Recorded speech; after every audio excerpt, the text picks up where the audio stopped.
प्रायश्चित का पुरस्कार। बंग प्रदेश में मुर्शिदाबाद नाम का एक छोटा सा राज्य था। वहां सूरसेन नाम का राजा राज्य करता था। वह बहुत ही धार्मिक विचारों वाला था। वह प्रजा के दुख दर्द को अपना ही दुख दर्द मानता था। उसके राज्य में चारों ओर सुख शांति थी। जनता भी इतना अच्छा राजा पाकर सुखी और संतुष्ट थी। एक बार की बात है, राजा को कोढ़ की बीमारी हो गई। उसके अंग अंग कोढ़ से गलने लगे।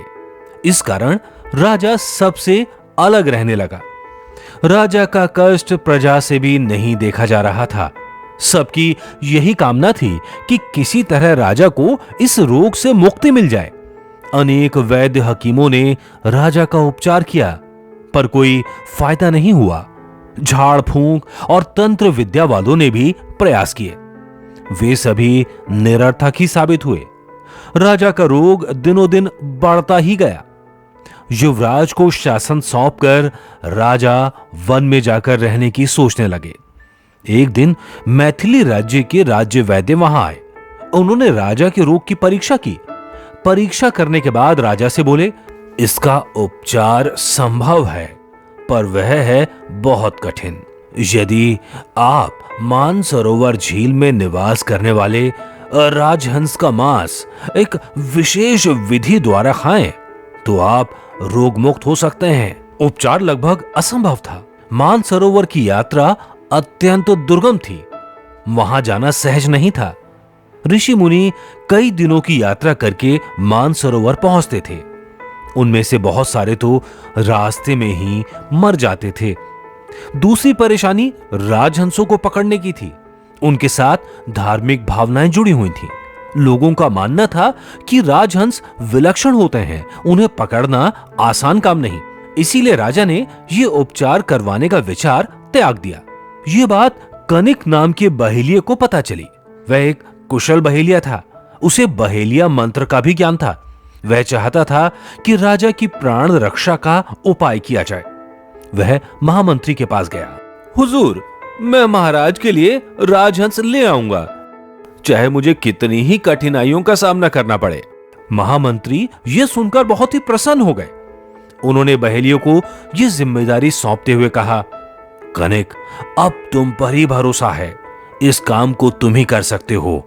अब और अधिक देर ना करो। जितनी जल्दी हो सके राजहंस लाने का यत्न करो।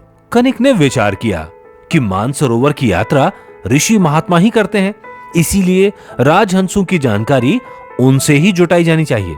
वह उनके पास गया, उनसे मानसरोवर झील व राजहंसों के बारे में जानने की कोशिश की। उसने उन्हें अपना उद्देश्य नहीं बताया।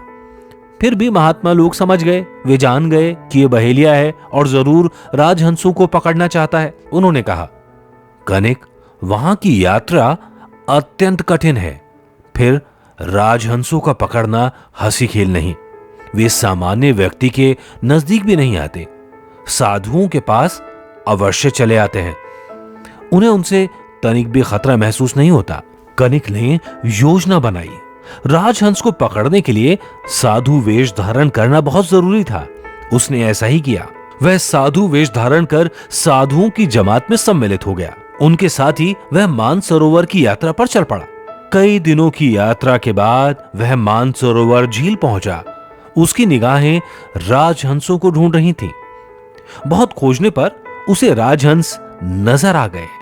सचमुच वे एकदम सफेद, सुंदर और निर्मल थे। वे भोजन के रूप में असली मोती ही निकलते थे। उसने अपने जीवन में इतने सुंदर हंस कभी नहीं देखे थे। बहेलिये ने देखा साधु संतों के पास राजहंस स्वयं चले आ रहे हैं। साधु संत उन पर हाथ फिराकर ढेर सारा प्यार उड़ेल रहे हैं। साधु और राजहंस आपस में बहुत हिले मिले हुए थे। इतने सुंदर व भोले पक्षी को पकड़ना उसे उचित नहीं लगा, पर मन में एक ही बात थी, राजा की जान बचाना बहुत जरूरी था। इसीलिए उसने हंस पकड़ना जरूरी समझा। यह सोचकर वह झील के किनारे पहुंचा, हाथ मुंह धोए और राजहंसों के आने का इंतजार करने लगा। शीघ्र ही उसकी इच्छा पूरी हो गई। वह साधु के वेश में तो था ही, सीधे सच्चे राजहंस उसके पास चले आए। बहेलिये ने हाथ फिराकर उन्हें प्यार किया और फिर मंत्र के द्वारा उन्हें वश में कर लिया। फिर मौका देखकर उनमें से एक राजहंस को पकड़कर झोली में डाल लिया। इस तरह कनिक की मानसरोवर यात्रा का उद्देश्य पूरा हो गया। अब वह जल्दी से जल्दी राजा के पास पहुंच जाना चाहता था। वह तुरंत वापसी की यात्रा पर चल पड़ा। जल्दी ही मुर्शिदाबाद पहुंच गया। अभियान में सफल होकर लौटे बहेलिये का मंत्री ने स्वागत किया। वह उसे राजा के पास ले गए। मंत्री ने राजा को सारी बात बताकर प्रार्थना की कि वे राजहंस का मांस खाकर रोग से मुक्ति पालें। महामंत्री और बहेलिये की वफादारी से राजा बहुत प्रसन्न हुआ, लेकिन मानसरोवर झील के पवित्र राजहंस को खाना राजा को अधर्म का काम लगा। उसने इस बारे में राजगुरु से पूछना जरूरी समझा। राजा ने राजगुरु को सब कुछ बताकर मार्गदर्शन करने का अनुरोध किया। राजगुरु ने कहा, राजहंस को धोखे से पकड़ा गया है। राजहंस साधु वेशधारी कनिक के पास सहज विश्वास से चला आया था। बहेलिये ने उसके साथ धोखा किया है। एक तो वह साधु था, दूसरा उसने साधु के वेश में राजहंस का हरण कर लिया। वह अपराधी है। यदि आप धोखे से पकड़े गए राजहंस का मांस खाते हैं तो ये अधर्म होगा। इसीलिए हे राजन, इस विश्वासघात के लिए प्रायश्चित करना जरूरी है। यह अपराध आपके लिए किया गया है, इस कारण यह प्रायश्चित आपको ही करना चाहिए। राजा को भी यही उचित लगा। वह राजहंस का मांस नहीं खाना चाहता था। वह बहेलिये की राजभक्ति से खुश था, पर राजहंस को धोखे से पकड़कर लाने से दुखी भी था।